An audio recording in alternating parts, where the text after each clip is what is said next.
Vaikų stovykla Jaunasis gelbėtojas. Esi jaunas, vikrus ir energingas, nori, kad tavo vasaros atostogos būtų saugios, sudalyvauk jaunųjų ugniagesių stovykloje Jaunasis gelbėtojas. Čia tu išmoksi naudotis pirminėmis gesinimo priemonėmis, pirmosiamis medicinos pagalbos ir alpinizmo pagrindų.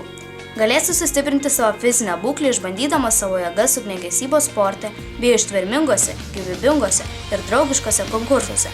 Taip pat susirasi bendraminčių ir smagiai praleisi laiką. Pirmąjį pažinties vakarą žaisime, kepsime ant laužo dešreles. Per savaitę jūs sužinosite ne tik esminius ugniagesių darbo principus, bet ir išmoksite suteikti pirmąją pagalbą nukentėjusiam ne tik sausumoje, bet ir vandenyje.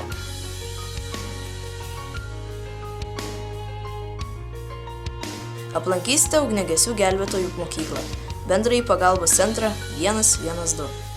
Pirmą kartą pamatysite ir galėsite išbandyti įrangą, kurią jums pademonstruos profesionalūs nariai ir ugniagesiai.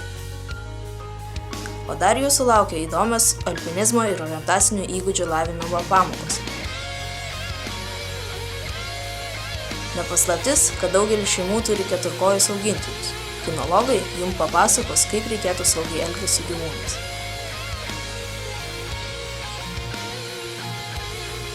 Visą tai patirsite žaisdami, kurdami, improvizuodami, o svarbiausia, po visų praktinių ir teorinių užsiėmimų gausite jaunojo gelbėtojo krikštą.